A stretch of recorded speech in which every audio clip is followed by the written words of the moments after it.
मैं इस कहानी का नाम मानो या ना मानो देना चाहूंगा। मेरा नाम मनीष है और मैं लखनऊ का रहने वाला हूं, लेकिन अब मैं नोएडा में रहता हूं।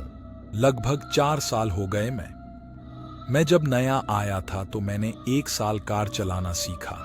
जब मैं पूरी तरह से सीख गया तब मैंने कार बुकिंग का काम शुरू किया।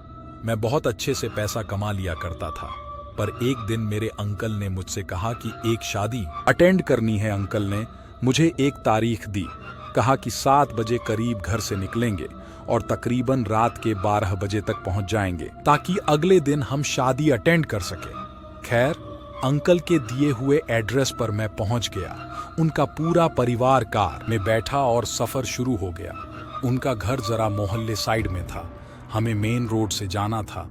वहां पहुंचते पहुंचते तो ठीक जैसे ही हम मेन रोड पर पहुंचे तो वो रोड बंद था। पता चला कि वहां पर किसी का एक्सीडेंट हो गया है। आंटी ने कहा कि एक और रास्ता है, उधर से चलते हैं। हाँ, पर लेकिन रास्ता बहुत खराब है। जाना तो था ही। मैं उनके बताए हुए रास्ते को फॉलो करने लगा। सफर चलता रहा और धीरे धीरे रात हो गई। मैं और अंकल दोनों आपस में बात करते करते जा रहे थे। थोड़ी देर बाद अंकल भी सो गए। धीरे धीरे अंकल की पूरी फैमिली सो गई। मैं गाड़ी चलाता रहा। थोड़ी देर चलाने के बाद ऐसा रास्ता आया कि मुझे समझ नहीं आ रहा था।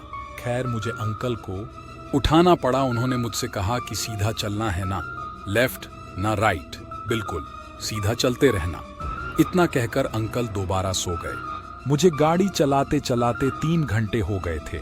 इसी बीच एक ऐसा रास्ता आया जो वी शेप में था, मतलब 2 तरह का रास्ता। मैं एक बार फिर से कंफ्यूज हो गया। उस वक्त अंकल का लड़का उठा हुआ था।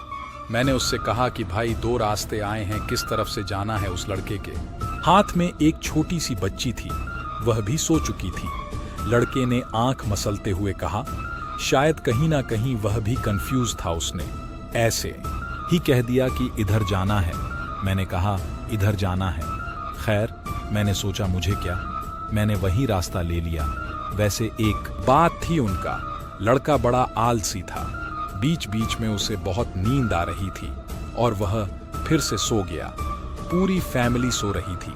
गाड़ी चलाते चलाते मुझे भी नींद आ रही थी, लेकिन मैं जागता रहा, क्योंकि मेरा काम गाड़ी चलाना है और इन सब की सेफ्टी भी मेरे हाथों में ही है। लेकिन एक बात थी, इस रास्ते में एक गड़बड़ थी ना, तो उस रोड पर कोई लाइट थी, क्योंकि रास्ते में जहां से मैंने टर्न लिया था उस सड़क पर लाइट भी थी और कुछ गाड़ियां तो मुझे ओवरटेक भी कर रही थीं। लेकिन इस सड़क पर तो ना लाइट और ना कोई गाड़ी। मुझे कुछ कुछ शक हुआ, क्योंकि ना कोई घर, कुछ भी नहीं, बस एक सिंपल सा रास्ता। सच कहूं तो गाड़ी चलाते चलाते मुझे इतना डर लग रहा था कि मैं आपको बता नहीं सकता। मैंने अपना ध्यान अच्छा करने के लिए गाना चला दिया, लेकिन फिर भी मेरे अंदर का डर खत्म नहीं हुआ। मन कर रहा था इनके लड़के को उठा दूं। मन में यही सवाल था कि उससे एक बार पूछूं कि भाई, आपने गलत रास्ता तो नहीं बता दिया। लेकिन चलाते चलाते वह गड्ढे वाला रास्ता खत्म हो गया और कच्चा रास्ता शुरू हो गया। गाड़ी इस कदर उछलने लगी कि गाड़ी में बैठे सभी लोग तुरंत जाग गए। कहने लगे कि यह कैसे गाड़ी चला रहे हो।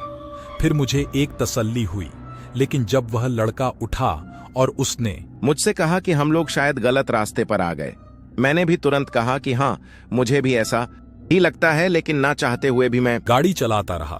थोड़ी दूर जाने के बाद देखा कि दूर चांद की रोशनी जमीन पर रिफ्लेक्ट कर रही थी। मुझे लगा कि अरे वाह, चलो देखते हैं। मैंने गाड़ी आगे बढ़ाई और देखा वहां सिर्फ पानी ही पानी है। मैं एकदम घबरा गया। अरे, ये हम कहां पर आ गए। सब गाड़ी से उतरे, देखा कि आगे पानी ही पानी है।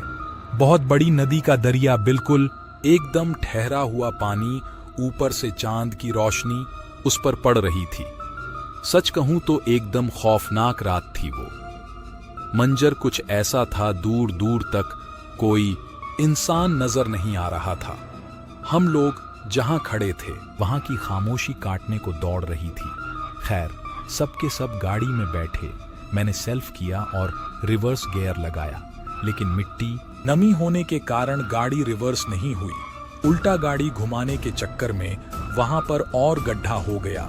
नौबत इतनी आ गई कि सब लोग गाड़ी से उतरकर धक्का मारने लगे, लेकिन गाड़ी हिल तक नहीं पाई। थोड़ी ही देर में दूर दरिया के आगे ढोल बजना शुरू हो गया। उसकी आवाज इतनी अच्छी थी कि हम लोगों को अपनी ओर खींचने लग गई। सारी फैमिली का ध्यान उधर था। मैंने देखा कि वहां पर एक हल्की सी रोशनी दिख रही थी, जैसे कोई शादी हो रही हो। उन सबको देखकर थोड़ी सी तसल्ली हुई। आंटी ने कहा कि चलो, इस खौफनाक जंगल के आगे कोई तो मिला। पूरी फैमिली का ध्यान शादी पर था। मेरा भी बहुत मन था कि उस शादी में चला जाऊं, लेकिन गाड़ी को भी तो निकालना था। उसी बीच हमने देखा कि दूर शादी से 3 औरतें चलकर हम लोगों के पास आ रही हैं। यह देखकर मुझे बड़ा अजीब लगा। जब वो ठीक हमारे पास आई तो देखा कि ट्रेडिशनल लिबास पहनी हुई थी उन लोगों ने।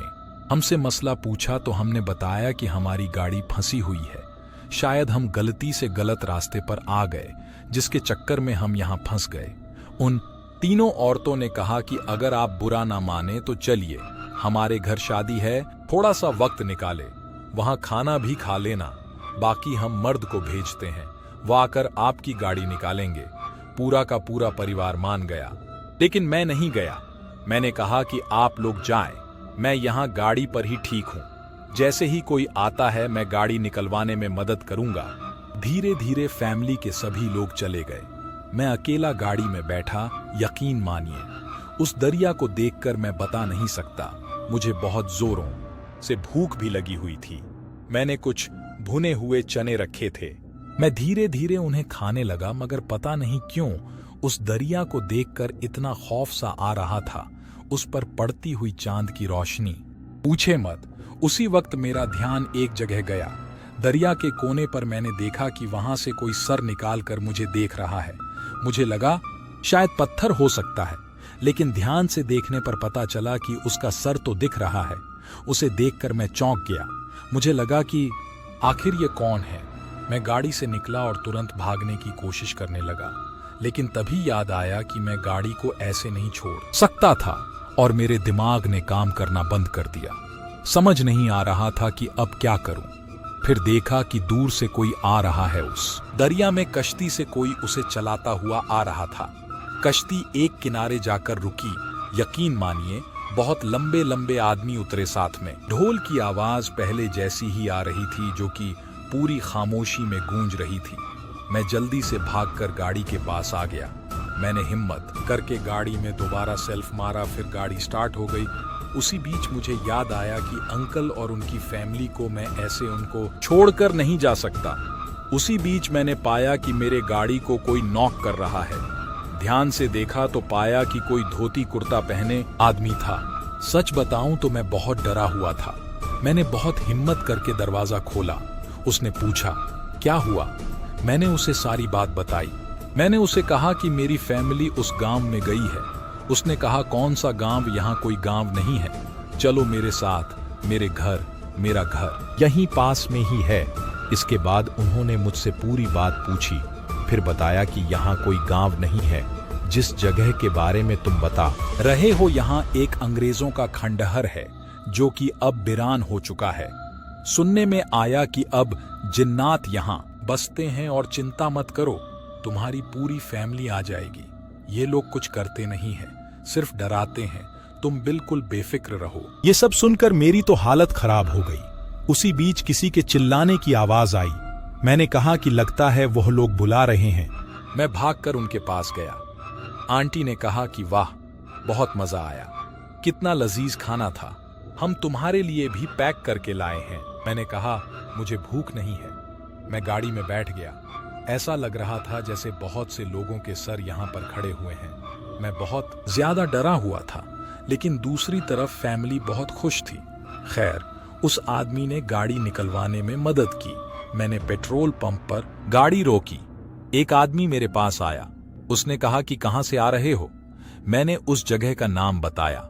देखकर उस आदमी ने कहा, क्या रे, वो तो जिन्नात वाला गांव है, कहीं तुम वहीं से तो नहीं आ रहे? मैंने हाँ मैं सर हिलाया। उसने बताया कि वह अंग्रेजों का खंडहर है जो वीरान पड़ा है। वहां पर ऐसी घटना होती रहती है। इसी चक्कर में मैंने ड्राइविंग भी छोड़ दी और अब मैं गुड़गांव में एक प्राइवेट जॉब करता हूं। बस इतनी ही थी मेरी ये कहानी। धन्यवाद। तो दोस्तों, देखा आपने थी ना, बेहतरीन कहानी।